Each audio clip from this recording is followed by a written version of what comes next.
Meanwhile, India today launched phase 2 of its Operation Sindoor against Pakistan. We are technically now in phase 2. India's Herop drones struck military installations, like I pointed out earlier, Karachi, Lahore, Kant, Rawalpindi, Islamabad, Gurjanwala and Chakwal.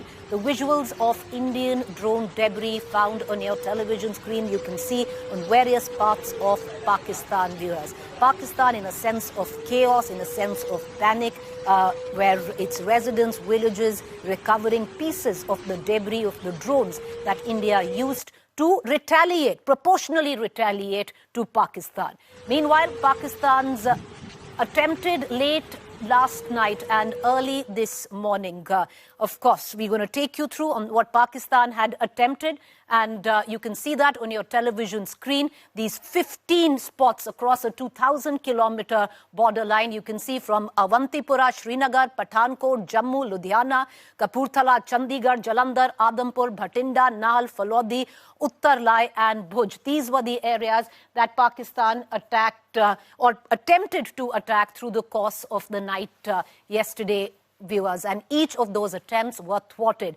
I'm going to take you through where what was the reasoning of Pakistan to attack or attempted to attack these installations. I want to get in my colleague Shweta Singh as well, who's an ace defense journalist, has been tracking developments since yesterday. Shweta, what is the importance of trying to attack Awantipur, Srinagar? Can you take us one by one on all the key defense installations that Pakistan had tried to target? See, without giving away much, Preeti, right. Srinagar, Awantipura, these are forward air bases, forward installations which have the presence of army. They've got Awantipura has a parallel runway. We require for fighters. Otherwise, we used to have one at Srinagar. Now there's at Awantipura as well. So all across, if we look from there right till Bhuj, these are forward air bases or defense installations. Right. And the idea why Pakistan targeted these was because they said we will launch an attack on the places from where the missiles came to destroy these terror camps, which India is saying, and they're saying these are civilian areas. All right. So all these 15 key Indian defense installations that Pakistan tried to target through the course of the night, Shweta, right. Each one of them, and you can take us through on the importance of each one of them, were thwarted, was repelled, were neutralized by India's S-400 air defense systems. Right. Each one of them. Right. So it has a radius of, it can protect up to 400 kilometers, one. And we have two for the Pakistan border, two for the China area, and one for Delhi. So our big cities are all protected. If we talk about all these areas, Preeti, like we're saying that we don't want to give away which fighter planes are kept here or which units are deployed here. Because that will only help Pakistan. Exactly.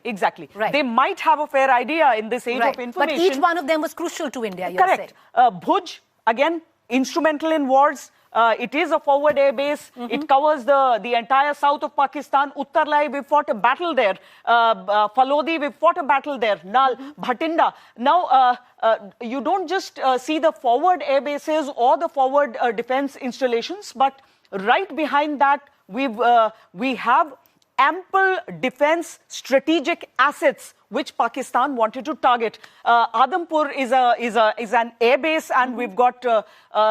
but it has got a fantastic air defense system. I was recently covering there, and it is almost like an 18-kilometer high invisible wall which protects you from all around. So Pakistan was perhaps daydreaming with the technology that they have, which is downgraded from what we have, S-400, and that is made in China.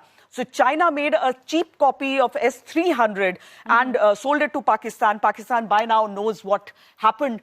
So Amritsar right on the border, and whenever something happens in Amritsar, it can be heard in parts of Punjab, Lahore. And that's why when their missiles tried to strike Amritsar, there were reports from Amritsar, the civilians said that... The sound. Yeah. In the middle of the night. So it was actually the S-400 firing as well? You know, give us a minute, Shweta. What I'm going to do is I'm going to ask our producers to play the importance of S-400. That is India's air defense system, and that is what neutralized and thwarted this attack on all these 15 key installations. And that is bought from Russia. We've got, this from Russia. Can you take us through on the importance of S-400? Because, you know, since the morning, we've spoken ad nauseum, Shweta, that S-400 and its importance in the air defense system and what it did last night. Take us through that. Preeti, I would speak in a common man's terms so that everybody could understand it. Otherwise, there is a lot of jargon that is associated with defense and it confuses you. So when we talk about S-400, it is a system. It is a system which, number one, it detects, okay, is something happening? Then if there is a launch towards that particular area which it is covering, then it will launch a missile to actually neutralize it mid-air. That is what happened. We found debris of semi-exploded missiles. And all the villages bordering Pakistan, you can see all the villagers have found some kind of debris. Some kind of debris, and that was because there was in mid-air, it was neutralized. So if there's a fighter plane that's coming, at whatever height, if there's a drone that is coming your way, if there's a missile, ballistic missile that's coming your way, an S-400 system is designed to actually kill it in the air. It is like when we talk about Israel, it is like our Iron Dome. It is our Iron Dome. So S-400 is our Iron Dome. I wouldn't say it is the technology that Israel uses. It is not as advanced, but for Pakistan or for China, we are fully equipped. S-400 can fight them because even China does what Russia is trying to do, and as far as air defense systems go, and that is what was happening. Shweta, stay with me. I'm going to cut across to Gaurav Sawant as well, who's joining us right now from the newsroom. We'll also have Sandeep Punithan with me here in just a short while. And before we move on to the proportionate response of India at the back of what Pakistan had planned and India thwarted, all of this happened, viewers, yesterday in the middle of the night. And Gaurav, now, our managing editor has been tracking all developments through the course of the night meticulously. And Gaurav, we can now say for sure we are in the second chapter of Operation Sindoor, where India now will give a proportionate response to whatever Pakistan does, because Pakistan attempted to escalate, India thwarted with a proportionate response. Preeti, you're absolutely right. And the superstar here was the S-400 system, which is the world's most advanced air defense system. Nobody in the world, not even America's THAAD, which is the terminal high altitude air defense system, comes anywhere close to the S-400s, because the S-400s are able to neutralize any threat. It may be a threat as low as 10 meters, virtually surface skimming missile that's coming in, or an incoming threat which is at 50,000 feet altitude, which is the virtual ceiling for any fighter jet. It can take down missiles at both levels, or a drone or a threat that's coming in. It can scan multiple targets simultaneously and decide which target to take down when, in terms of priority, in terms of the speed of the incoming threat, which needs to be taken down first, which needs to be taken down second, third and fourth. It has a series of systems. Now, these are road mobile systems. There's a command and control structure. There is a radar system, and then there are the missiles that are fired. And India, withstood a lot of pressure, including from countries like the United States, to go ahead with this deal to buy 5 S-400 systems. 3 have already arrived and have already been deployed. So nothing in the world is better than the S-400s right now. Point 1. Point 2, Pakistan launched near simultaneous assaults at 15 different locations using missiles and drones. India targeted 9. Pakistan wanted to send out a message that they were stronger. They targeted 15 from Jammu and Kashmir, through Punjab, through Rajasthan to Gujarat, and each and every one was destroyed. But India, while not wanting to escalate, wanted to give demonstrative and punitive action against Pakistan. What's demonstrative? That you take down their missile defense system, the HQ-9s that were taken down. Significant, while made in China, quite like the S-300s, an earlier generation of the missile defense shield that Russia had produced. But the fact is, Lahore becomes vulnerable. Rawalpindi, which is general headquarters, the Pakistan Army headquarters, that becomes vulnerable, as does Sialkot, where there's massive troops being amassed by Pakistan. So that signal's gone out. And not just here, down the line, multiple places have been targeted, which government will make clear. But again, Pakistan will now try to go up the escalation ladder and target once again. That's where the armed forces are ready, not just with the S-400s. I'm going to come right back. I'm going to just stay with that thought. I'm going to pull in Shweta as well on how India then gave a proportionate response to Pakistan. And once again, viewers, like Gaurav was pointing out, let's break Operation Sindoor in the phase 1 part, where day before yesterday, through the dead of night, India attacked 9 terror installations, only precise terror installations in Pakistan. And now we're in phase 2 of Operation Sindoor, where India has used drones to strike Pakistan, which was a proportionate response. Because Pakistan escalated last night, attempts were thwarted, neutralized, but India was successful in sending back a proportionate response with a strong message, Shweta. And that message, I was reckoned, was delivered by Israel-made drones. Would you elucidate what India used? And the sheer fact that Pakistan could not intercept these drones and they hit their target with precision. The sheer fact that the seat of power in Rawalpindi was hit, which gave a message that you come for us, we can hit you where we want. And Israel is as excited with what has happened, because the videos are all over.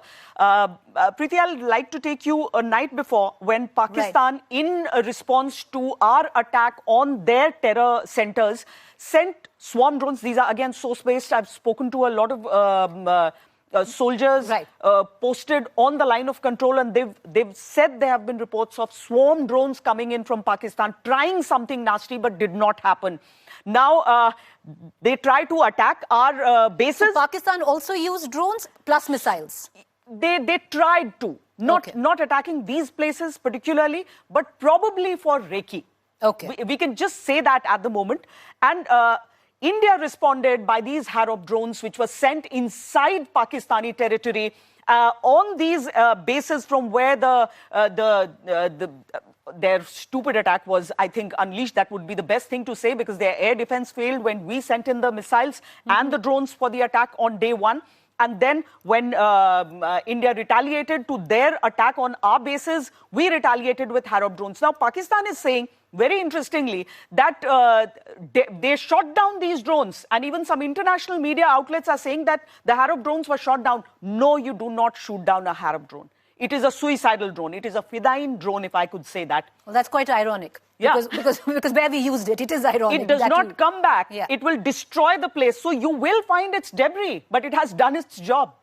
All right. So, Gaurav, would you want to come in and reflect on this drone technology that India has, that clearly Pakistan could not intercept at all, and with precision struck their target, and sending a chilling message: we've struck you in your seat of power, Rawalpindi? So, you're absolutely right. Rawalpindi is the seat of power, its general headquarters, and the stadium. Shweta has reported from there on ground zero. There's a cricket stadium right next to it, which was where the messaging was done very effectively. Taking down their missile defense shield, again, is a messaging that's done very effectively. If we can take this down, if we can take Muridke and Bahawalpur down, then the core headquarters is not far. But so far as India is concerned, it's only messaging. Point 1. Point 2.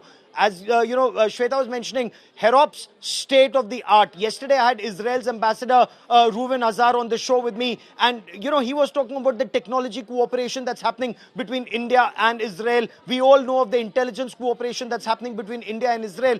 It's not only technology that you acquire, but it's also technology that you make. Because in a long-drawn conflict, you can't just keep relying on foreign partners. You need to make in India. And that's where Atmanirbhar Bharat becomes extremely critical, if you can make these drones at home. And that's exactly what India is also doing. Now, these are drones where you feed in all the data, feed in the coordinates, they go, they loiter, they see the target, and then they have the ability to take the target down. The moment they see the target, the explosive is in the drone and it goes slam dunk into the target, neutralizing it completely. Right. Shweta rightly pointed out, there's no way that you can stop, intercept, or take this drone down. Pakistan tried, their air defense system failed. And the irony was with the word Shweta used, these are Fidain drones used in Pakistan.